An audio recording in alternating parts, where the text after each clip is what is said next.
자, 오늘 베드로후서 1장 우리 5절부터 11절에 있는 말씀을 통해서 좀 제목이 어렵죠? 네, 영적 엔트로피에 나를 내버려 두지 말라. 이 제목으로 우리 하나님의 말씀 함께 나누도록 하겠습니다. 세상에 자연 법칙 중에서 열역학 법칙이라는 것이 있습니다. 그 중에 하나가 바로 엔트로피 법칙이라고 한다고 하는데요. 제가 만든 법칙이 아니라서 옮기도록 하겠습니다. 이 법칙은요, 무질서도라고 하는 법칙이라고도 합니다. 그러니까요, 이 엔트로피 법칙은 자연에 있는 모든 만물들과 사물들이 시간의 지남에 따라서 점점 더 무질서해지고 점점 더 쇠퇴되고 부패되어지는 현상을 이 엔트로피 법칙이라고 표현한다고 합니다. 그렇지 않습니까? 우리의 삶 가운데서 저절로 내버려 뒀는데 새 것이 되었다. 그냥 내버려 뒀는데 더 좋은 것이 되었다. 이러한 일들이 일어나는 것을 보신 적이 있습니까? 예전에 저는 이 엔트로피 법칙을 설명하는 말에 이런 비유를 듣고 마음에 정말 그렇다라고 하는 생각이 들었습니다. 여러분의 자녀의 방은 정말 철저하게 엔트로피 법칙이 적용되는 공간입니다. 어떻습니까? 엄마가 손대지 않으면 점점 더 그 방은 어질러지게 되어 있는 것이지요. 그곳에 있는 모든 물건들은 점점 책꽂이에 쌓여져 있던 것들은 점점 바닥으로 내려오고 책상에 있었던 곳도 책상을 잘 정리해놨는데 어느 순간 책상은요 쓰레기장이 되는 것을 우리가 가끔 볼 때가 있습니다. 이처럼요, 우리의 삶의 현장, 삶의 환경들은요, 그냥 내버려 두면 무질서를 향해서 나아갈 수밖에 없다라고 하는 거예요. 그러면 여러분, 어느 날 여러분이 어지러진 방이 자녀가 들어왔는데 갑자기 다 정리가 되어져 있는 거예요. 바닥에 놓여져 있었던 모든 책들은 다 책꽂이에 꽂혀 있는 거예요. 그리고 내가 어질러 놨던 모든 쓰레기들은 다 치워지고 사라진 것입니다. 여러분, 그것은 저절로 일어날 수 있는 일일까요? 그렇지 않죠. 어떤 일이 일어난 걸까요? 엄마가 왔던 것이지요. 누군가가 와서 그 방을 정리해주고 청소하고 치워줬기 때문에 원래의 모습으로 돌아올 수 있었던 것입니다. 자연 만물 가운데서는 이처럼 엔트로피 법칙이 적용되고 있는데도 불구하고 우리의 자연 만물들이 망가지고 파괴되고 무너지지 않은 채 계속해서 이어져 나아가고 연장돼 나아갈 수 있는 이유는 도대체 무엇일까요? 물론 이것을 우리는 믿음과 신앙을 해서 하나님의 개입하심임을 우리는 고백할 수밖에 없습니다. 여러분, 사람의 본성은 또한 어떻습니까? 우리 안에 있는 마음은 또한 어떻습니까? 예레미야 17장 19절에 보면 우리 사람의 마음을 이렇게 표현합니다. 만물보다 거짓되고 심히 부패한 것은 사람의 마음이라. 그러니까요, 이 부패한 마음으로 사람들이 인생을 살고 세상을 살아가고 경영하다 보면 어떻게 될까요? 세상은 점점 망가지기 시작합니다. 무너지기 시작합니다. 우리가 원하지 않는 모습으로 변해가기 시작하는 것이에요. 우리의 인생과 삶 속에서뿐만 아니라 우리의 본성도 마찬가지입니다. 우리의 본성은요, 함께 나누는 것이 본성이 아니지요. 내 것만 취하고자 하는 것이 본성이고 욕심을 내는 것이 본성이고 남의 것을 빼앗아서라도 내 것을 만족시키고 채우고 싶은 것이 우리 안에 있는 본성입니다. 그 본성대로 모든 사람들이 살아가게 되면 어떻게 될까요? 이 세상은 말 그대로 짐승의 소굴이 되어지는 것이죠. 전쟁이 끊이지 않는 세상이 되어지는 것이지요. 그 전쟁의 끄트머리에서 모든 사람들이 함께 공멸하는 결과를 낳게 될 것입니다. 그런데도 불구하고 인류의 역사가 계속해서 이어져 올 수 있는 비결은 무엇입니까? 사람들이 무언가를 잘했기만 때문일까요? 그 가운데서 어떤 특별한 사람들을 통해서 이것이 사람들의 선한 의지가 그래도 열매를 맺어서 이렇게 세상이 그나마 다시 회복되거나 좋아질 수 있었던 것일까요? 성경은 역사를 주관하시는 것이 사람이 아니라 누구라고 말씀하시느냐? 하나님이라고 말씀하시기 때문입니다. 사람은 역사를 망가뜨리고 하나님은 이 역사를 다시 주관하십니다. 사람들의 본성은 이 하나님께서 창조하신 세계를 계속해서 망가뜨려가고 하나님께서는 그 가운데 개입하시고 간섭하셔서 다시 회복시키시고 다시 그 질서를 찾게 하시며 하나님께서 다시 그 가운데서 질서가 생겨나도록 만들어 나아가신다고 우리에게 말씀하여 주시는 것이죠.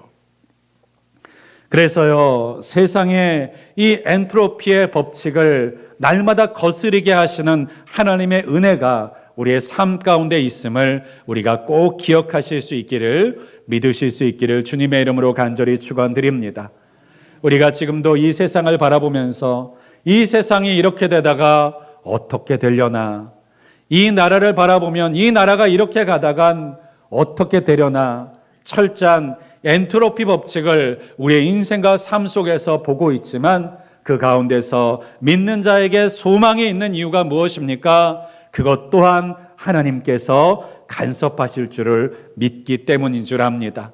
하나님께서 그것을 내버려 두지 아니하시고 의인의 부르짖음을, 기도하는 자들의 한탄을, 탄식을 우리 주님께서 결코 외면하지 않으실 것을 기대하고 믿기에 우리는 어떠한 상황의 세상 가운데 살아갈지라도, 엔트로피로 가득 찬 인생을 바라보고 있다 할지라도 세상과 다르게 소망을 품는 자들이 될 수 있음을 여러분 꼭 기억하시기를 간절히 소망합니다.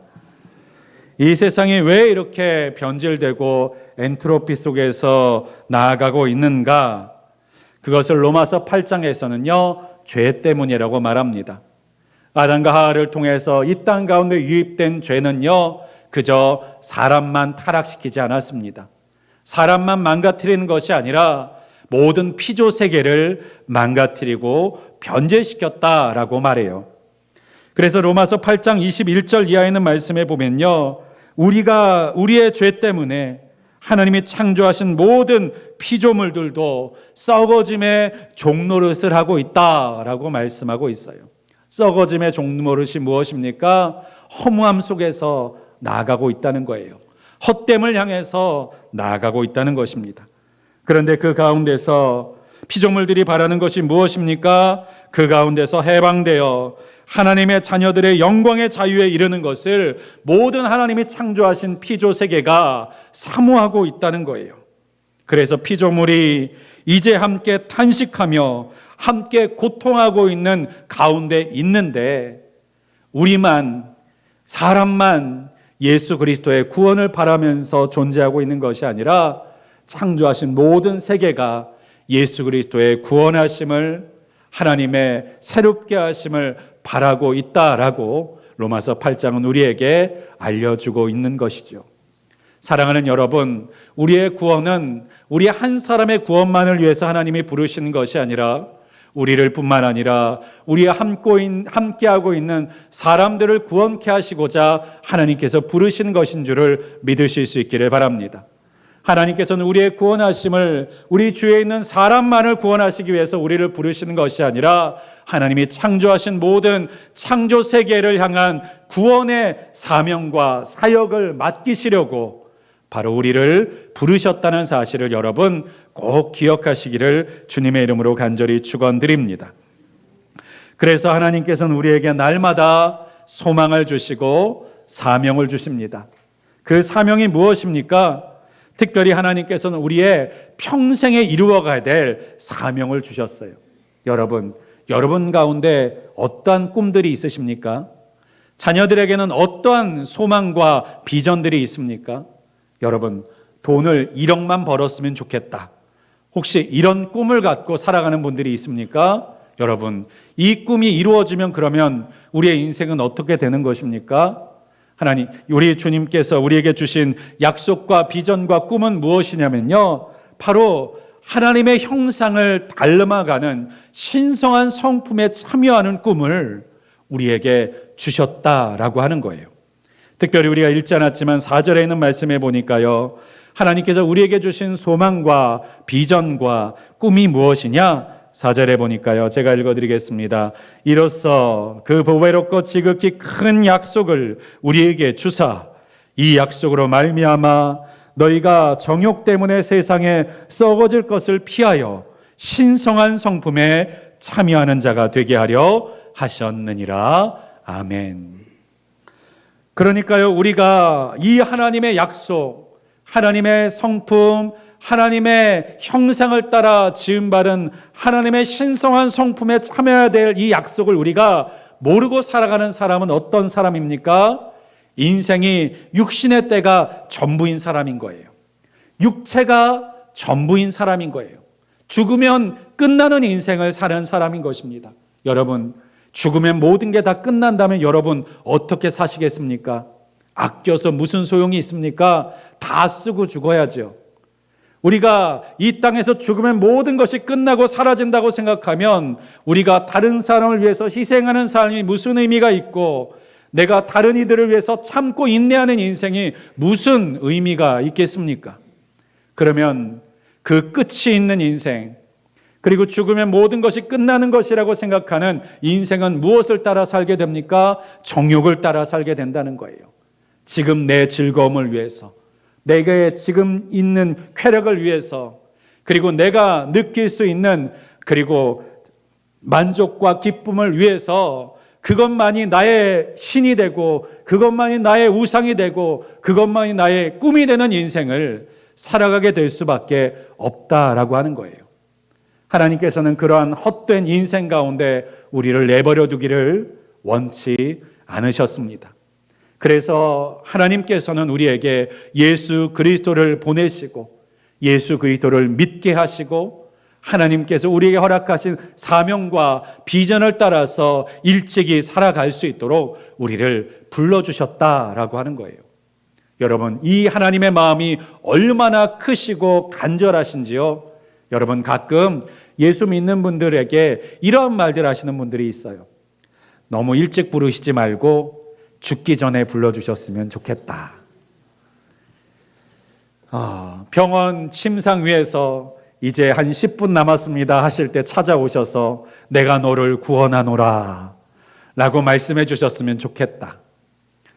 평생 교회 나가느라고 고생 안 하고 주일마다 아침에 일찍 일어나서 머리 씻고 샤워하고 교회 나갈 준비 안 할 수 있는 인생이었으면 좋겠다. 뭐 이런 생각하시는 분들이 왕왕 있는 것을 봅니다. 그런데 여러분, 하나님께서 우리를 왜 이렇게 일찍 찾으셨는가요? 왜 이렇게 일찍 부르셨는가요? 그것은 우리가 살아갈 그 남은 시간들과 영생의 삶을 한순간도 낭비하거나 헛되이 보내거나 그리고 허무함 속에서 살아가기를 원치 않으시기 때문인지를 여러분 꼭 기억하시기를 간절히 소망합니다. 성경 가운데 우리에게 뭐라고 말씀하십니까? 때가 악하니라. 그러니까 어떻게 하라고요? 세월을 아껴라 라고요. 이 세월을 아껴라는 말에 이 세월이라는 단어에는요, 시간의 의미가 담겨져 있어요. 그러니까 하나님은 우리에게 어떻게 하기를 원하십니까? 너의 시간을 아껴라. 세상이 악할수록 내가 살고 있는 그 시간, 내가 너에게 준 그 시간들을 헛되이 사용하지 말고 헛됨 속에서 흘려보내지 말고 가장 귀한 기회로 삼아 살아라 라고 우리에게 말씀하여 주시는 거예요. 여러분, 여러분의 자녀들이 여러분과 함께 살아가는 시간들이 얼마나 귀합니까? 저도 가끔 보면요, 저희 아이들이 자라는 것이 아쉬울 때가 있습니다. 물론 그런 얘기들도 하십니다. 크면 클수록 더 사랑스럽다는 분들도 계십니다만 저는 이 아이들이요, 나이 먹어가면서 점점 커가는 것, 징그럽게 커가는 것, 이것보다 이 어려 있을 때 그 귀여운 모습들을 갖고 있는 것이 너무 좋고 자라는 것이 너무 안타까운 마음이 들 때가 있어요. 그 시간들이 너무 아쉬워서 사진으로 남기고 싶고 영상으로 남기고 싶어 있는 마음이 그 마음 가운데 있더라는 것이죠. 그래요. 앞으로 여러분, 제가 이 자녀들과 함께 해줄 시간이 많이 있겠습니까? 이제 제 자녀들도 이제 장성하기 시작하고 이제 지금도 학교에서 대부분의 시간들을 보내며 저와 함께하는 시간들은요, 많이 줄어들었습니다. 이제 앞으로 대학을 가고 직장을 가고 또 가정을 이루고 나면 또 어떻게 될까요? 한 달에 한 번쯤 보게 되진 않을까? 1년에 몇 번만 보게 되지는 않을까? 그런 생각들도 듭니다. 그렇기 때문에 그러한 것을 우리가 생각할수록 우리의 자녀들과 함께하는 시간이 얼마나 소중하고 귀합니까? 물론 오는 것은 반갑지만 오고 나면 빨리 갔으면 좋겠다는 분들도 있으신 것이 분명히 있습니다만 그래도 함께하는 그 시간이 얼마나 소중한가요? 그렇습니다. 시간은 절대적인 것이 아니라 언제나 상대적인 것이죠. 하나님께서도 우리에게 주신 이 귀한 시간, 우리의 인생 70년, 80년, 100년의 시간을 주셨어도요, 누군가는요 아무 의미 없이 아무 쓸데없이 허무하게 그 100년이 넘는 시간들을 허비하면서 살아가는 사람이 있을 것이고, 누군가는 그 시간이 왜 주어졌는지, 하나님께서 내게 왜 그 시간을 주셨는지를 깨닫고 그 시간을 영혼의 순간 속에서 의미 있게, 뜻있게, 값지게 사용해 나아가는 분들도 분명히 있으실 줄 믿습니다. 하나님께서는 우리의 시간을 너무나도 사랑하십니다. 우리를 사랑하시는 하나님은요, 우리가 살아가는 그 때와 순간들을 너무나도 사랑하십니다. 그래서 예수 그리스도를 우리에게 보내주시고 우리의 영혼만이 아니라 우리의 시간 또한 구원하기를 원하시고 우리의 인생을 구원하기를 원하신다는 사실, 여러분 그것을 꼭 기억하시는 저와 여러분 되시기를 간절히 소망합니다. 그래서 우리에게 목표를 주시는 거예요. 어떤 목표요? 하나님의 신성한 성품에 참여하는 목표. 이 목표는요, 1년 만에 이룰 수 있는 목표가 아닙니다. 10년 동안 노력하면 이룰 수 있는 목표가 아닙니다. 100년을 주신들 100년 동안 이룰 수 있는 목표이겠습니까? 우리가 살아있는 동안에 항상 수고하고 항상 마음 가운데 담으며 항상 우리 마음 가운데서 생각하고 바라봐야 될 표대가 바로 하나님의 형상을 따라 지음받은 하나님의 사람다운 모습으로 만들어지는 것인 줄을 믿습니다. 그러니까 하나님은요, 우리 평생의 목표를 주신 거예요. 평생의 꿈을 주신 거예요. 평생의 소망을 주신 것입니다. 평생에 움켜쥐고 우리가 살아가야 할 숙제를 우리에게 허락하신 것이죠. 그렇습니다. 하나님께서는요, 일하시는 하나님이십니다. 우리 하나님께서는 지금도 우리 가운데서 지켜만 보시는 하나님, 바라만 보시는 하나님이 아니라 우리를 위해서 일하시는 하나님이신 줄을 믿으실 수 있기를 바랍니다. 졸지도 아니하시고 주무시지도 아니하시는 하나님, 왜 졸지 않으십니까? 왜 주무시지 아니하십니까? 우리를 위해서 일하시려고요. 우리가 쉴 때에도, 우리가 졸 때에도, 우리가 잠들어 있을 때에도 쉬지 않고 일하시는 하나님, 왜 일하십니까? 마귀와 사단은 쉬지 않기 때문입니다. 마귀와 사단은 잠들지 않기 때문입니다. 우리가 잠들어 있을 때 누가 우리를 지킵니까? 하나님께서 우리를 지키시고 보호하시는 줄을 믿으실 수 있기를 간절히 축원드립니다. 그 하나님께서는 우리도 변함없이 멈추지 않고 그리고 날마다 하나님의 그 목표와 표대를 향해서 나아가는 사람이 되기를 소망하십니다. 물론 그 기준이 너무나도 크고 높아서 우리가 과연 이룰 수 있을까 생각될 때가 있지만, 여러분, 제가 예전에 그러한 말을 들은 적이 있습니다. 하나님께서 우리를 향한 기준은 참으로 높고 높다. 그러나 그 기준에 우리가 도달하지 않는다고 해서 하나님께서 우리를 사랑하지 않으시는 것은 아니다라고요. 자녀를 바라볼 때 저는 이 말의 의미가 이해가 되었습니다. 제가 혼자 있을 때는요, 목표라는 것은요, 무조건 달성해야 되고 달성하지 못하면 실패자가 되는 것이라고 생각했습니다. 그런데 자녀들을 보니까 그 의미와 말의 뜻을 이해하게 되었어요. 여러분, 여러분의 자녀들이 예를 들어 시험을 보고 왔는데 80점을 맞았습니다. 여러분, 80점 꽤 높은 점수 아닙니까? 아닌가요? 그 정도면 높은 점수입니다. 네, 그러면 여러분 잘했다라고 칭찬해 주시겠죠. 그런데 어느 부모가 그 정도면 됐으니까 이제 놀아라 라고 말하시는 분이 어디 있겠습니까? 그 정도면 됐으니까 너 더는 공부하지 마 라고 말씀하시는 분이 어디 있겠어요? 조금 더 해보자. 너는 더 잘할 수 있어. 라고 격려하시지 않겠습니까? 우리의 자녀들이 할 수 있는 여지와 능력이 있다는 것을 안다면 그 능력을 더 잘 발휘할 수 있도록 도와주고 싶은 마음이 들지 않으시겠습니까? 때로는 그 다음 시험에는 75점을 맞아올 수도 있을 것입니다. 그럼 여러분 어떻게 하십니까? 이 못난 녀석, 넌 이제 집 나가. 이러시겠습니까? 아니요.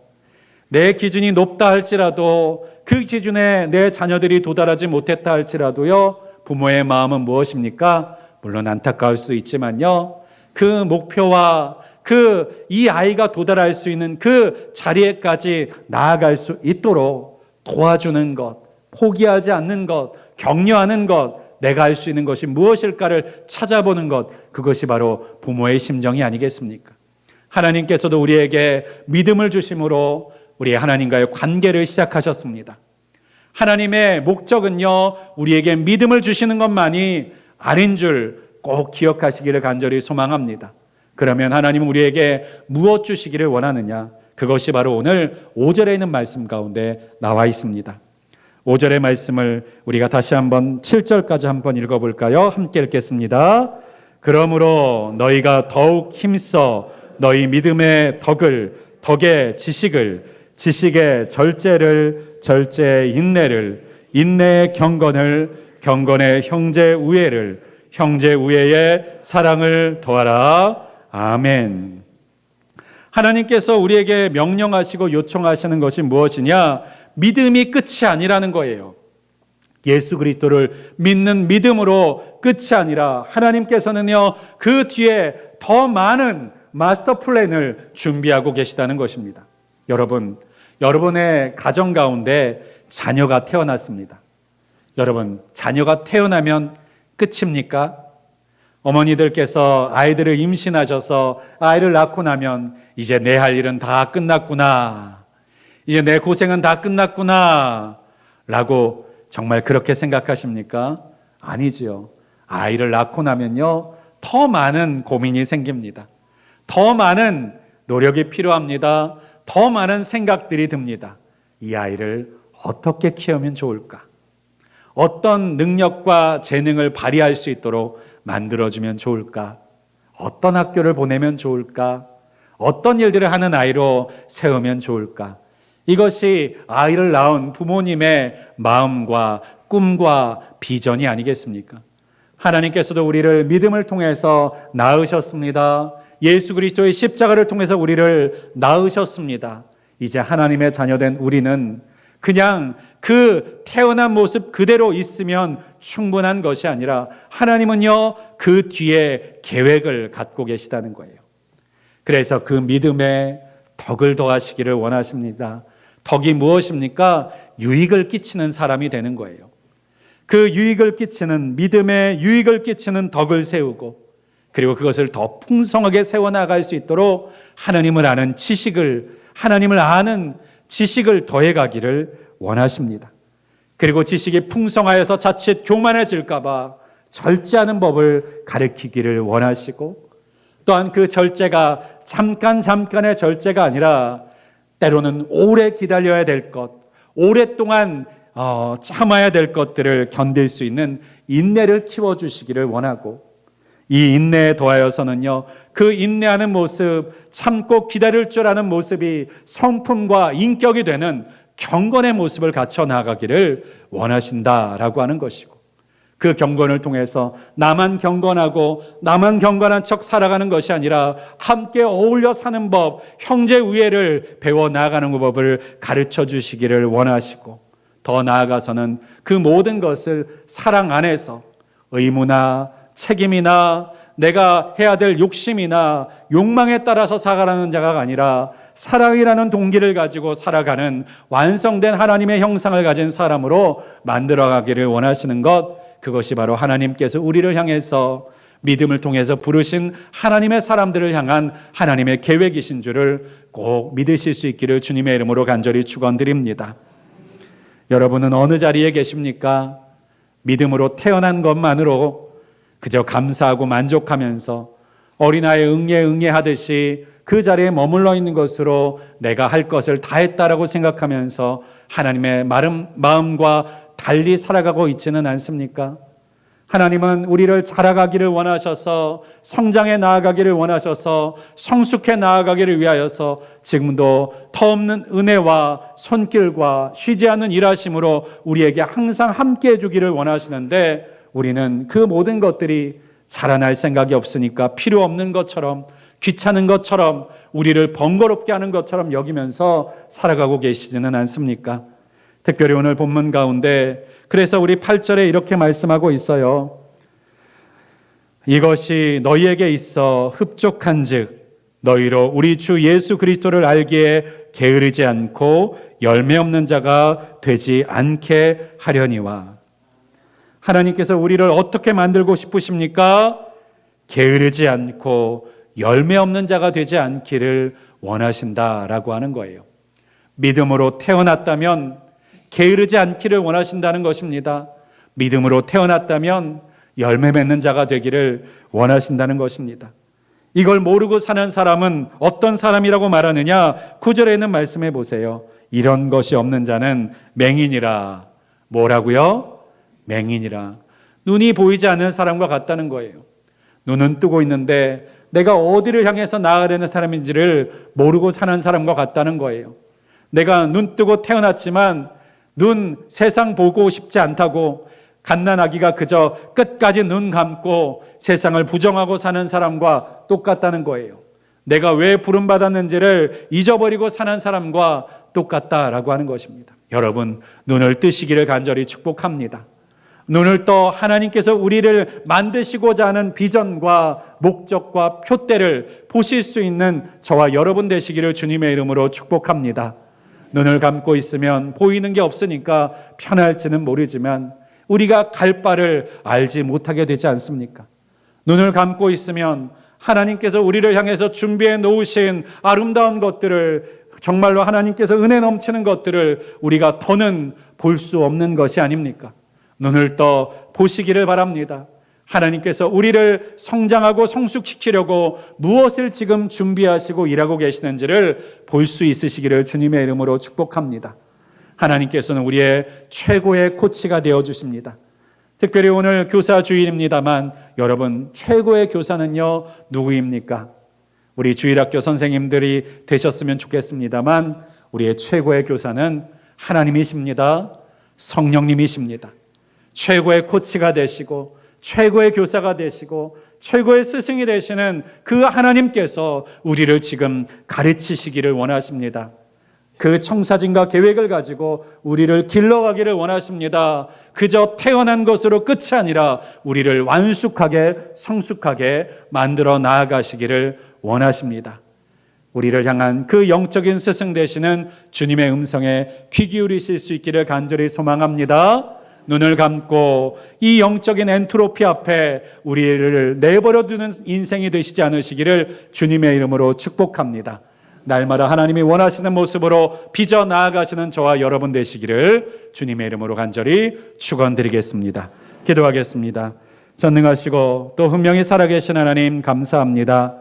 오늘 주신 말씀을 우리가 기억하며 이 땅에 있는 모든 삶이 죄로 인한 영적인 엔트로피 상태와 같이 점점 더 망가지고 점점 더 무질서해지고 점점 더 하나님과 멀어지게 되어져 있음을 우리가 직면하여 봅니다.